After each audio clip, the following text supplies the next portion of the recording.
கொரோனாவிலிருந்து மீள break the chain. நோய் தொடருக்கு தடை கொடுப்போம், கொரோனாவிற்கு விடை கொடுப்போம்.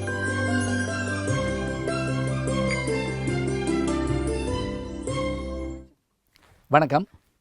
தமிழ் திரையுலகில் திரைப்படத்தை ஒரு என்டர்டெயின்மெண்ட்டாக பொதுவாக ஒரு பொழுதுபோக்கு அம்சம் நிறைந்தது என்று நினைப்பதோடு மட்டுமல்லாமல் பணம் கொடுத்து படம் பார்க்கக்கூடியவங்களை மகிழ்ச்சியிலையும் ஒரு பெரிய ஒரு இன்பத்திலையும் ஈடுபடுத்தணும்னு நினைக்கக்கூடிய இயக்குனர்கள் பலர் உண்டு. அவருடைய கதைகளில் நல்ல செய்திகள் இருக்கும், எல்லாமே இருக்கும். அதை காட்டில் என்னென்னா பொழுதுபோக்கு அம்சம் ரொம்ப நல்லாயிருக்கும். அப்படிப்பட்ட இயக்குனர்களில் எனக்கு ரொம்ப பிடிச்ச இயக்குனர் யாருன்னு கேட்டால் தஞ்சாவூர் ராதாகிருஷ்ணன் ராமச்சந்திரன். இப்படி சொன்னால் புரியாது உங்களுக்கு. டிஆர் ராமண்ணா. டிஆர் ராமண்ணா யாருன்னு கேட்டிங்கன்னா தஞ்சாவூர் ராஜாயி அவர்களுடைய தம்பி. அது யார்? தஞ்சாவூர் ராஜாயி வேறு யாரும் இல்லைங்க, டிஆர் ராஜகுமாரி தாங்க. தஞ்சாவூர் அந்த அம்மாவுடைய உண்மையான பேர் ராஜாயி தான். அது பிறகு ராஜகுமாரின்னு மாற்றிக்கிட்டாங்க. அவங்களுடைய சொந்த தம்பி தாங்க இவர். டிஆர் ராஜகுமாரி அவர்கள் ஒரு காலத்தில் கனவு கண்ணி, தமிழ் திரையுலகத்துடைய தலைவிதியை நிர்ணயித்த நடிகைகள்லாம் அவங்களும் ஒருத்தவங்க, அதாவது வசூலில். சரி, இவர் எப்படின்னு கேட்டிங்கன்னா இவர் திரையுலகத்துக்குள்ள எப்படி வந்தார் அப்படின்னா, இவர் சவுண்ட் இன்ஜினியராக தான் வர்றார். ஒலிப்பதிவு அந்த துறையில் தான் முதல்ல ஸ்டுடியோக்குள்ளே வர்றார். பிறகு என்ன செய்கிறாருன்னா இயக்குனராக பயிற்சி எடுத்துக்கிறார். அதோடு மட்டுமில்லை, தன்னுடைய சகோதரியினுடைய புகழும் பணமும் இருந்ததுனால இவங்க ஒரு தயாரிப்பு நிறுவனத்தை உருவாக்குறாங்க. தன்னுடைய பேரில் முதலெழுத்து, அக்காவுடைய பேரில் முதலெழுத்து. உதாரணமாக ராஜகுமாரி ராமண்ணா, ஆர்ஆர் பிக்சர்ஸ்னு இவங்க எடுத்த அந்த படம் தாங்க. அவங்களுடைய படங்கள் தான் ரொம்ப புகழ்பெற்ற படங்கள். 1953 வாழ பிறந்தவள் என்கின்ற ஒரு படத்தோடு இவங்களுடைய இது ஆரம்பிக்குதுங்க. திரையுலகத்தினுடைய அந்த தயாரிப்பு இதுகள் ஆரம்பிக்குது. இயக்குனராக இவர் இது பண்ணுறாரு. என்ன சிறப்பு அப்படின்னா, இவர் படம் பார்க்க சந்தோஷமாக இருக்கும். இப்போ உதாரணமாக குலேபகாவலின்னு ஒரு படம் எடுத்துக்கங்க, 20 ரீலு. ஒரு காட்சி கூட போர் அடிக்காதுங்க.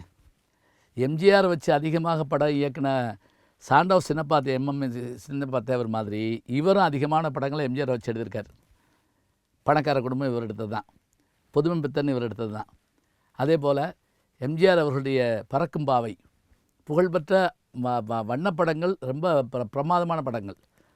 அதே போல் பழைய படத்தில் ஒரு பெரிய சாதனை பண்ணாருங்க. இப்போ நம்முடைய கலைஞானி கமலஹாசன் அவர்கள், சூப்பர் ஸ்டார் ரஜினிகாந்த் அவர்கள், இவங்க ரெண்டும் ஒரு படத்தில் சேர்ந்து நடித்தாங்கன்னா ரொம்ப பாராட்டுறோம். நினைத்தால் அளிக்கும் பகடை 12வது இதிலெல்லாம் சேர்ந்து நடித்தாங்க அப்படின்னு சொல்கிறோம். ஆடுபுலி ஆட்டத்திலாம் சேர்ந்து நடித்தாங்க அப்படிங்கிறோம். சிவாஜி கணேசன் அவர்களையும் புரட்சித் தலைவர் எம்ஜிஆர் அவர்களையும் சேர்ந்து நடிக்க வச்ச ஒரே இயக்குனர் யாருன்னு கேட்டால் டிஆர் ராமண்ணா தாங்க. படத்தோட பேர் என்ன தெரியுங்களா? கூண்டுக்கிளி. புதுமை பித்தனில் தான் எம்ஜிஆர் அவர்களுக்கு புரட்சி நடிகர் அப்படிங்கிற பட்டம் கொடுக்கப்பட்டது. வாங்க புரட்சி நடிகர் வாங்க அப்படின்னு சொல்லி அந்த வசனத்திலேயே கலைஞர் எழுதின மாதிரி அந்த வசனம் வச்சுருப்பாங்க. இப்போ நீங்கள் பார்த்தீங்கன்னா வரிசையாக படங்கள் எல்லாம் பெரிய இடத்து பெண், அதுதான் பின்னாடி கூட சகலகலாவல்லவன்லாம் கூட வந்தது. எம்ஜிஆர் அவர்களை வச்சு எடுத்த மாதிரியே ஒரு பக்கம் 2 பேரையும் வச்சு ஒரு படம் எடுத்தார். அதே மாதிரி ஸ்ரீவல்லி சிவாஜி அவர்களை வச்சு எடுத்திருக்காரு, கூண்டுக்கிளி வச்சு எடுத்திருக்கிறாரு. இது மாதிரி சிவாஜி அவர்களை வச்சு நிறைய படம் எடுத்திருக்காரு. அப்புறம் ரவிச்சந்திரன் அவர்களை வச்சு நிறைய படம் வெற்றி கொடுத்தது இவர் தாங்க. நான், 3 எழுத்து, அன்று கண்ட முகம் எல்லாம் பார்த்திங்கன்னா 150 நாள் 200 நாள் ஓடின வெற்றி படங்கள். பின்னாடி ஜெய்சங்கரை வச்சு நிறைய படங்கள் எடுத்தார். அதே மாதிரி இவர் தயாரித்து ரொம்ப புகழ்பெற்ற 2 படங்கள் பார்த்திங்கன்னா, அதில் மணப்பந்தல்னு ஒரு படம், அசோகனை கதாநாயகனை வச்சு ஒரு படம் வந்தது. உடலுக்கு உயிர்காவல்னு ஒரு பாட்டு கூட ரொம்ப புகழ்பெற்ற பாட்டு. அதே மாதிரி துலாபாரம்ங்கிற படத்தை இவங்க தான் தயாரித்தாங்க, மலையாளத்துலேருந்து தமிழுக்கு வந்தது. அதில் தான் சாரதா அவர்களுக்கு ஊர்வசி பட்டம் கிடச்சது. அதே இதில் ஜெய்சங்கர், ரவிச்சந்திரன், பின்னாடி ரஜினிகாந்த் வரைக்கும் இவர் படங்களை தயாரிச்சிருக்கார். ரஜினிகாந்த் அவர்களை வச்சு கூட நிறைய படங்கள் தயாரிச்சிருக்கிறாரு.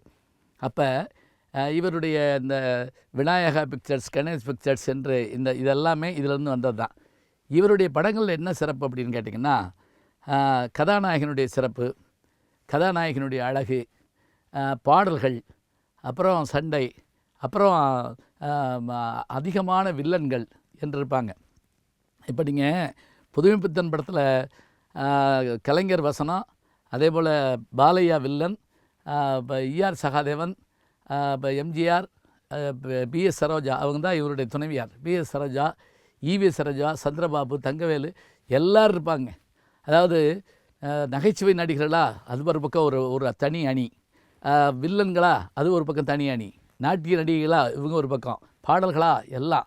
இப்போ நான் சொன்ன இவருடைய 53-60 படங்கள் இவர் வந்து தயாரிச்சிருக்கிறார், இயக்கியிருக்கிறார் அப்படின்னு சொன்னால் அத்தனை படத்துலையும் இவங்க ஜெயிச்சு காட்டினாங்க.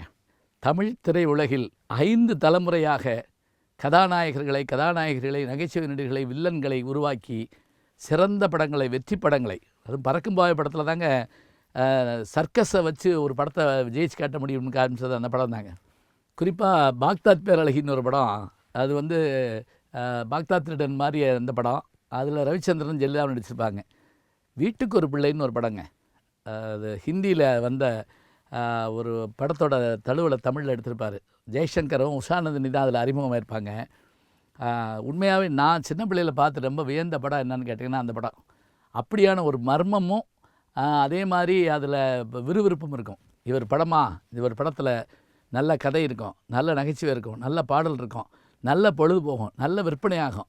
இவர் படத்தால் வெற்றி கிடைக்கும்னு சொன்னால் புகழ்பெற்ற நடிகர்களான எம்ஜிஆர் அவர்கள், சிவாஜி கணேசன் அவர்கள், ஜெயசங்கர் அவர்கள், ரவிச்சந்திரன், ரஜினிகாந்த் போன்றவர்கள் எல்லாம் இவர் படத்தில் நடிச்சிருக்காங்கன்னு சொன்னால் இத்தனை பெரிய பெருமையோடு வாழ்ந்த சிறப்பு மிக்கவர் இவர் தான். 1923 பிறந்து 1997 வரைக்கும் தமிழ் திரையுலகில் ஆட்சி புரிந்த மிகப்பெரிய இயக்குநர்கள் ஒருவர் தான் ஆர்ஆர் பிக்சர்ஸை உருவாக்கிய டிஆர் ராஜகுமாரினுடைய சகோதரராகிய டிஆர் ராமண்ணா அவர்கள்.